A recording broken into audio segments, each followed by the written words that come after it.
الحمد لله الذي فتح لنا الباب وهيأ لنا الأسباب وأجلسنا لنكرع الباب حتى نفوز بحسن الاقتراب من حضرة الرب. نصلي ونسلم على سيد الأحباب الذي ذكره ينور الألباب، وما ذكرناه في مجلس إلا وطاب، وعلى آله وصحبه ومن سار في دربه من يومنا هذا إلى يوم الحساب. رب اشرح لي صدري ويسر لي أمري واحلل عقدة من لساني يفقه قولي واهد قلبي وسدد لساني. سبحانك لا علم لنا إلا ما علمتنا إنك أنت العليم الحكيم، وتب علينا إنك أنت التواب الرحيم. ولا حول ولا قوة إلا بالله العلي العظيم. Amma ba'd. Bersyukur kepada Allah yang telah membuka pintunya untuk kita semua, mempermudah sebab musababnya hingga dihadirkan kita di majlisnya guna mengetuk pintu kebaikan dan rahmatnya, hingga memperoleh keberuntungan dekat dengannya serta keridhaan yang menjadi puncak harapan kita semuanya. Setelah bersalawat dan bersalam ke hadirat kekasihnya, penolong umat manusia di hari yang berdesak-desakan, saat di mahsyar, saat di mizan, saat di telaga Kautsar, semua berteriak memanggil-manggil satu nama, wa Muhammadah, ya Rasulullah, ya Habiballah, ya Muhammad ibn Abdillah. Tertuju harapan kepada sang Nabi pilihan, sahib syafaatil uzma, yang dapat syafaat yang agung, sahib manzilah ar-rafi'ah, Nabi yang memiliki kedudukan yang tinggi, dimuliakan, dicintai, disayangi oleh Allah Subhanahu wa ta'ala. Di hari itu semoga kita dekat dengannya. Di hari itu semoga wajah kita tak terhijabi memandang indah wajahnya.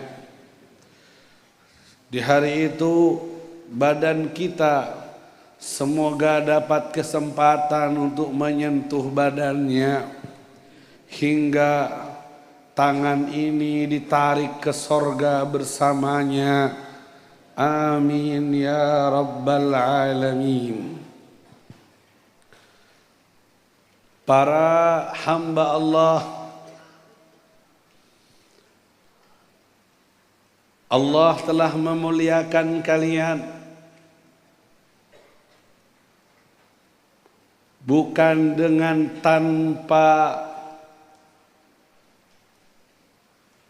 bukan dengan sebuah usaha, bukan dengan sebuah keberuntungan semata, namun istafakumullah, Allah memilih kalian semua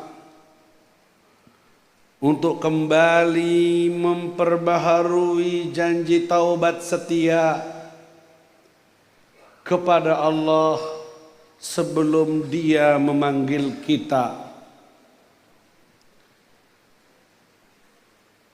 Duduk bersama, tujuan yang serupa, ingin kembali kepada Allah. Alangkah mulianya tujuan ini. Sayyidina Umar Ibn al-Khattab pernah berkata, jalisu at-taibin fa innahum arakku afidatan. Kata beliau, duduklah bersama orang-orang at-tawabin yang suka bertaubat. Duduklah dengan orang-orang yang suka bertaubat, karena sesungguhnya hati mereka paling lembut adanya. Duduklah bersama orang yang suka bertaubat, karena hati mereka lembut katanya.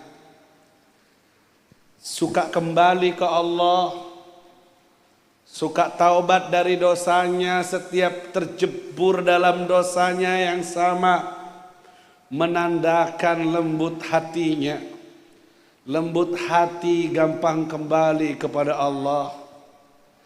Duduk bersama mereka agar Anda ketularan dari kelembutan hati itu. Jika mengadu kerasnya hati, susah dibawa khusyuk dalam ibadah, tak betah berlama-lama dalam mengaji, berat untuk dibawa taat,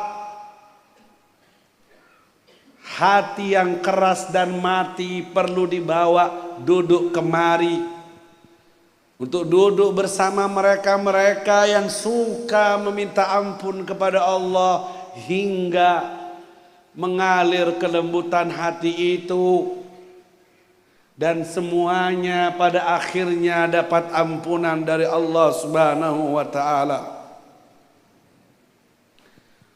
Bersyukurlah ayyuhal ahbab, wahai para pencinta muslimin dan muslimat, atas anugerah yang Allah berikan kepada kalian. Dan Al-Imam Sahal At-Tasturi berkata, ada usyukri bi annaka la ta'sih bi ni'amihi allati mannaha ilaika. Mensyukuri nikmat Allah adalah engkau tidak bermaksiat dengan nikmat-nikmat yang Allah berikan kepadamu. Panca indramu adalah nikmat dari Allah. Kedua matamu, telinga, lisan, tangan, perut, kemaluan, dan kaki adalah nikmat Allah. Jangan kau pakai nikmat Allah bermaksiat kepada Allah. Beliau mengatakan bersyukur kepada Allah adalah tidak bermaksiat dengan titipannya Allah. Semua yang kita punya dari badan ini ciptaannya, titipannya.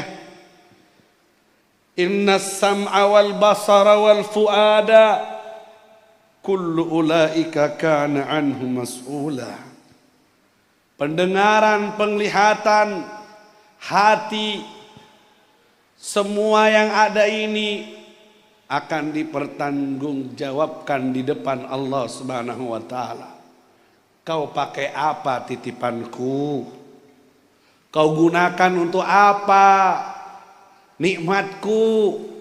Tsumma latus'alunna yawma idzin 'anil na'im. Sungguh akan ditanyakan semua nikmat yang pernah diberikan oleh Allah, termasuk lisanmu, kedua matamu, telingamu, tangan dan kakimu, Tak cukup kau katakan alhamdulillah.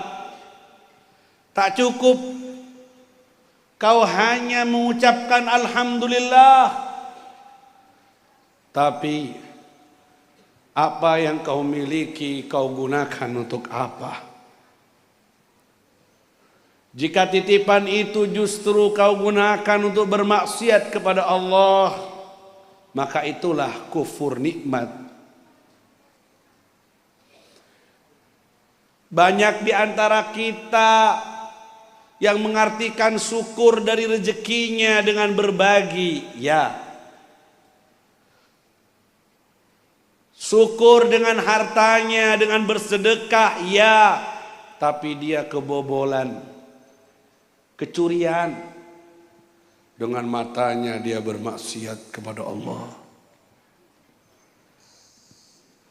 Dia sudah merasa saya sudah sedekah,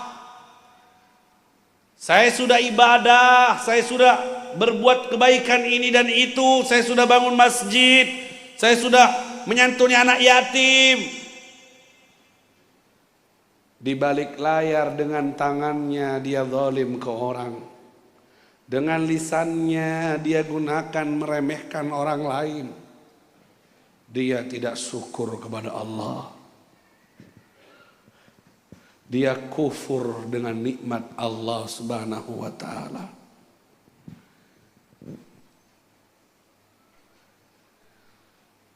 Sayyidatuna Aisyah membaca ayat walladzina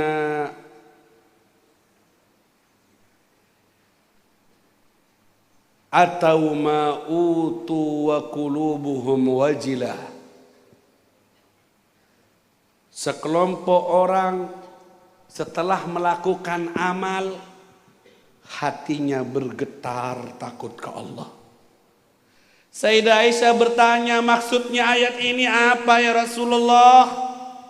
Apakah mereka yang melakukan amal minuman keras, mabuk, kemudian mencuri? Melakukan sesuatu amal kemudian hatinya bergetar ketakutan. Apakah mereka yang mabuk minum khamar kemudian mencuri dan ketakutan?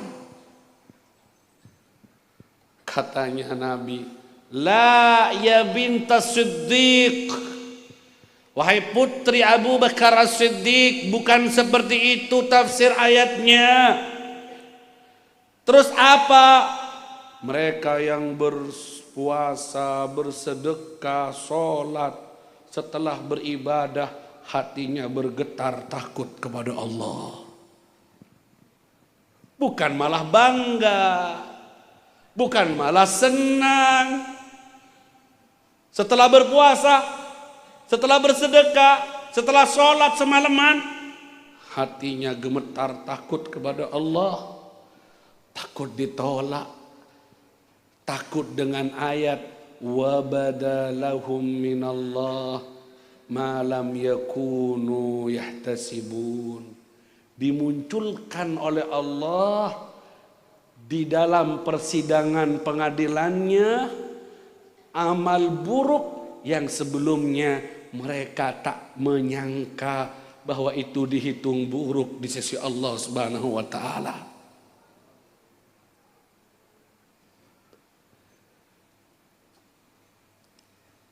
Seorang waliullah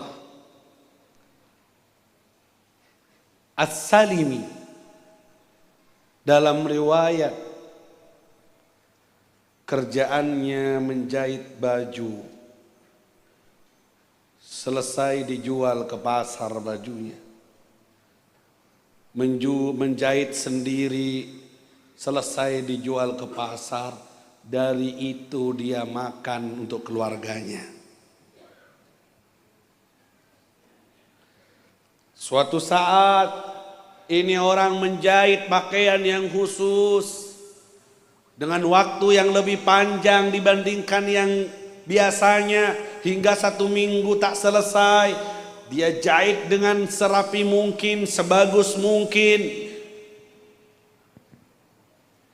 Setelah selesai dia periksa satu persatu jahitannya. bentuknya, kainnya, agar tidak ada cacat hingga naik harganya. Dibawalah ke pasar dengan penuh semangat dan optimis dapat harga yang mahal, untung yang lebih, karena digarap dan dijahit dengan penuh kehati-hatian. Sesampainya di pasar, dijuallah ke toko yang biasa jual. Si tukang toko, si pembeli berkata, aku beli bajumu yang ini dengan harga yang lebih murah dari biasanya. Kaget orang ini. Lebih murah? Iya.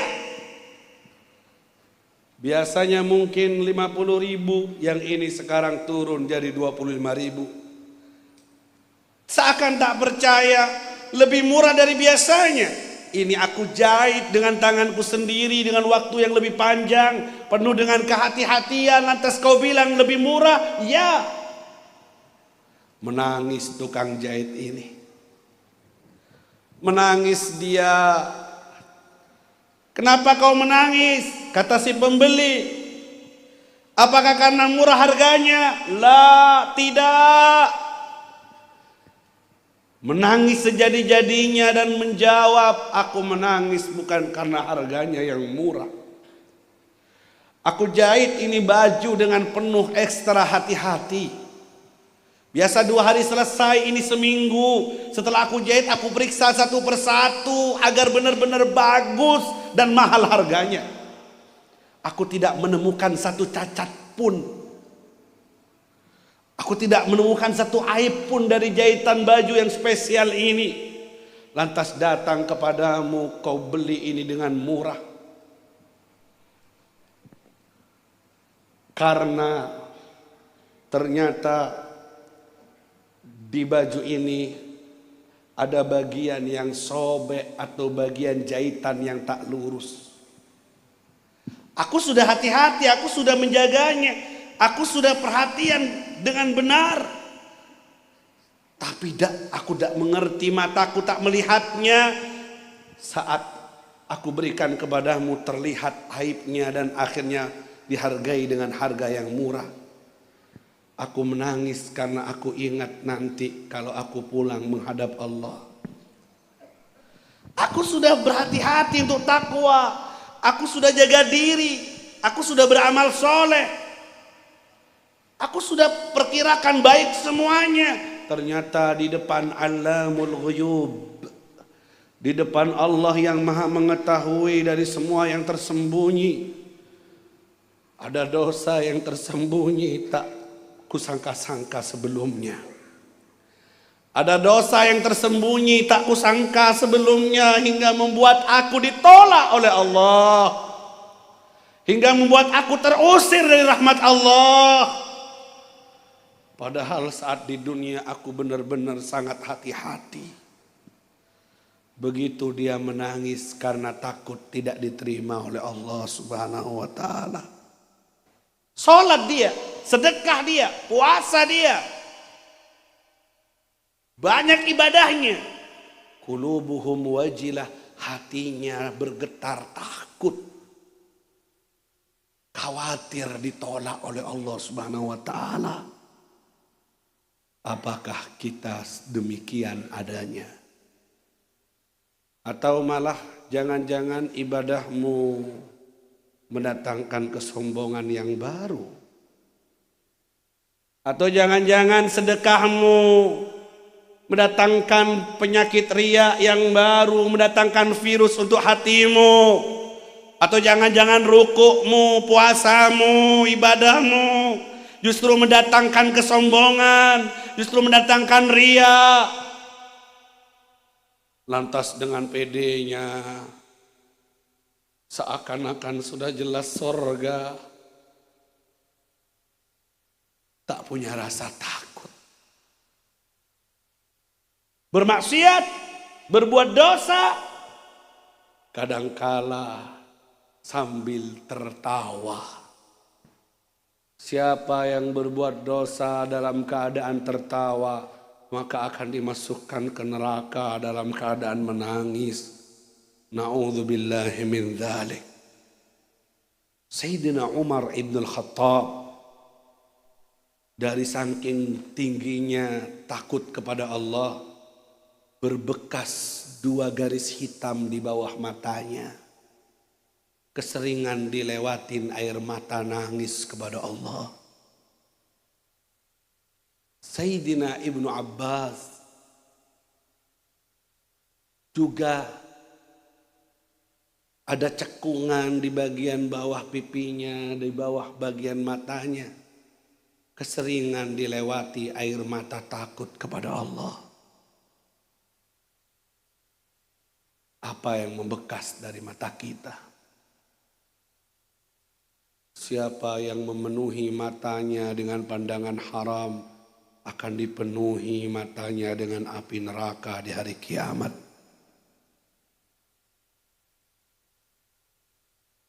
Al-Imam Ibnul Jauzi, ulama besar, lebih dari 200.000 orang bertaubat lewat beliau. 200.000 orang taubat lewat Al-Imam Ibnul Jauzi. Lebih dari 200 orang masuk Islam lewat beliau. Punya majelis yang hadir puluhan ribu. 200.000 orang bertaubat, dia menjadi penyebab taubatnya orang. Pernah kuntu jalisan, suatu waktu aku duduk di depan jamaahku, 10.000 orang. Dan dari 10.000 orang yang hadir itu, minhum man raqqa qalbuhu wa dama'at aynah. Di antara mereka yang 10.000 itu ada yang lembut hatinya, ada yang menangis matanya. Dari saking sakinah wal waqar, ketenangan di majelis itu, semuanya inabah kepada Allah. Ini majelis warisannya Nabi begitu, bukan huru hara, bukan kepengkultusan pada seseorang, tapi inabah, dibawa ke Allah, dibawa menyesali dosa-dosanya. 10.000 semuanya, ada yang menangis, ada yang terdiam dalam penyesalan. Fakultu li nafsi. Ibnul Jauzi berkata, saat aku lihat murid-murid jamaah-jamaah yang hadir menangis dan khusyuk, aku berkata pada diriku sendiri, kaif law najau wa halakta. Ibnul Jauzi, bagaimana nanti kalau ternyata ketentuannya Allah, mereka yang taubat di depanmu 10.000 orang ini semuanya Allah selamatkan dan kamu dicelakakan oleh Allah, kamu masuk neraka. Bagaimana? Kan bisa jadi justru jamaahmu yang menangis ini masuk surga, kamu ke neraka. Bagaimana kamu menghadapi ini? Apa yang akan kau katakan jika keputusan Allah seperti itu? Ya, yang terlintas dalam jiwanya orang yang dekat sama Allah begitu khawatir. Bukan dibalik, saya yang selamat, jamaah saya yang celaka. Tidak. Justru yang terpikirkan bagi seorang imam, seorang pemimpin, seorang guru besar, bagaimana jika aku yang celaka, mereka yang selamat?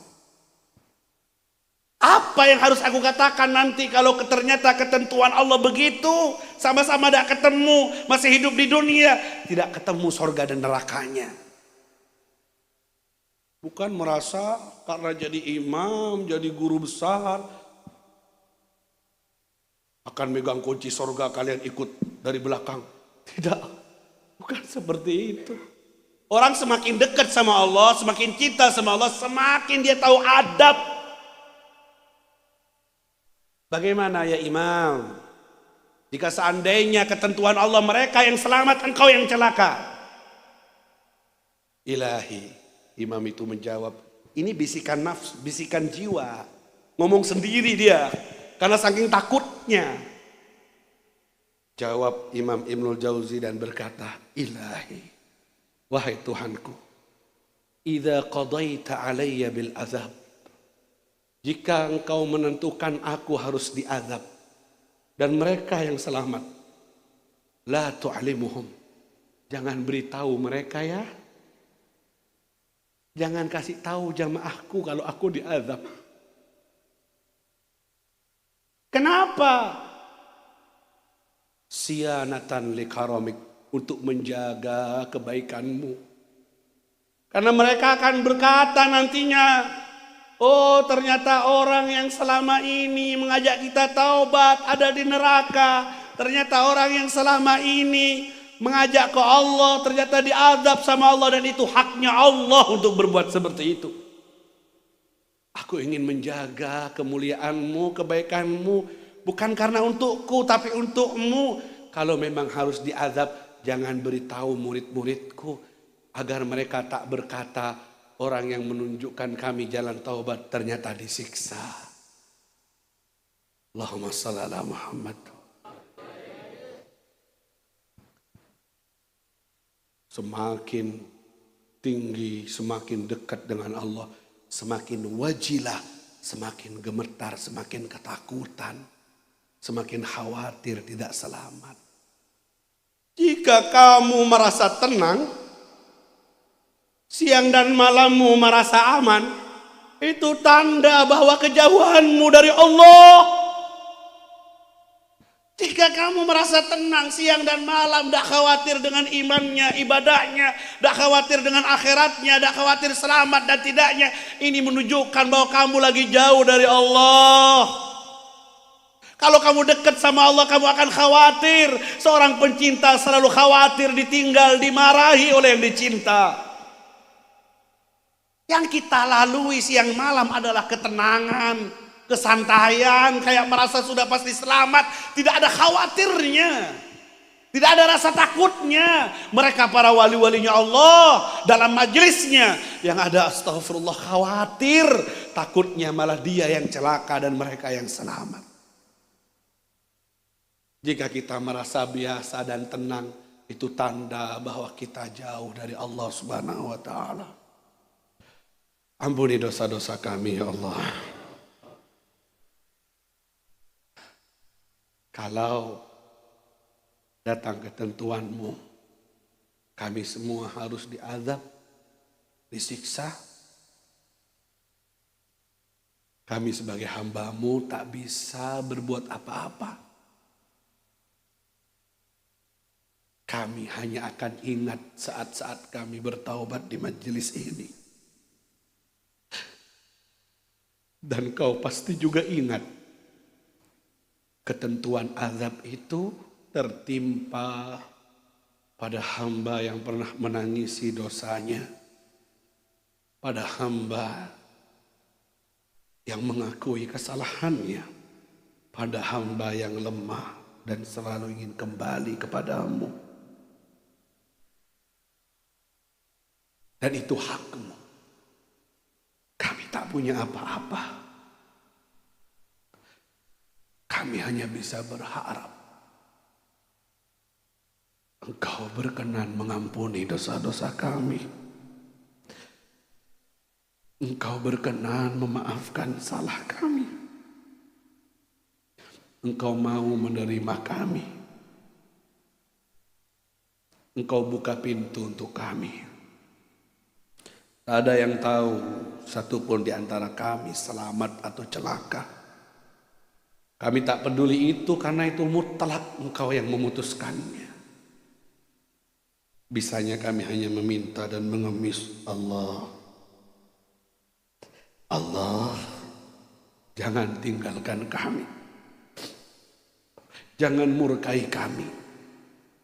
Jangan usir kami dari rahmat-Mu. Seburuk apapun kami, senakal apapun diri kami, jangan Kau usir.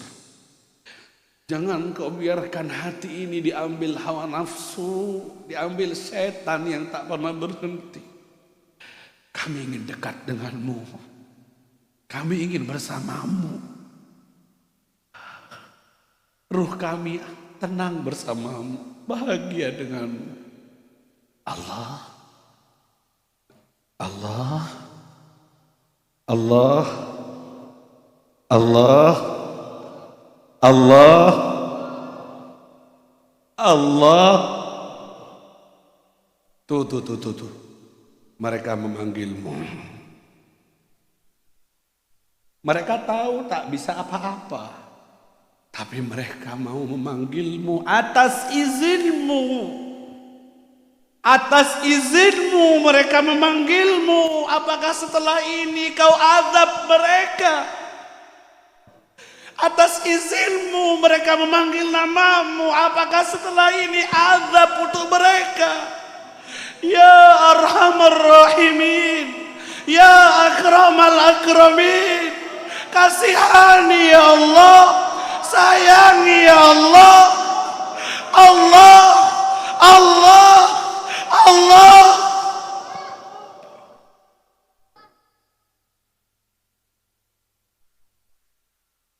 Setelah tangan ini kami angkat mengemis kepadamu, badan kotor ini kami bawa tenggelam dalam rahmat-Mu. Apakah setelah ini semua akan yang ada dari kehidupan masa depan kami perbuatan dosa yang dapat mendatangkan murka-Mu, lantas kotor lagi, lantas basah dengan dosa lagi? Kembalikan lagi kepadamu ya Allah. Ambil hati kami untukmu ya Allah. Kami janji tak mengulangi lagi ya Allah.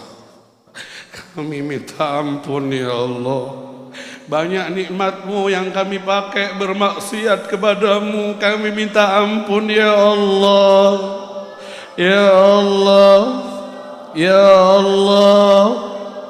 Dengan nikmat-Mu kami bermaksiat kepadamu. Ampun ya Allah, ampuni ya Allah. Dengan nikmat-Mu, dengan titipan-Mu kami melawan-Mu, melanggar aturan-Mu. Hamba seperti apa kami ini? Ampunan-Mu ya Allah, rahmat-Mu ya Allah, kasih sayang-Mu ya Allah, ya Allah, ya Allah, ya Allah, ya muqallibal qulubi wal absar, tsabbit qulubana ala dinik. Wahai yang membolak-balikkan hati, tetapkan hati ini atas agamamu. Istiqamah ya Allah, bersabar dalam takwa ya Allah, sampai datang hari terakhir kami di dunia. Saat ajal menjemput nyawa kami, matikan kami husnul khatimah. Orang tua kami husnul khatimah, anak cucu kami husnul khatimah, sekeluarga husnul khatimah, jamaah kami husnul khatimah, santri-santri kami husnul khatimah, hingga kami kumpul lagi di sorga-Mu ya Allah. Tak satu pun di antara kami ya Allah yang tertisa dan tertinggal di neraka azab-Mu. Jangan ya Rabbi, tidak ya Allah. Satukan sampai ke sorga ya Allah. Akhiri hidup kami dengan iman dan Islam. Matikan dengan kalimat La ilaha illallah.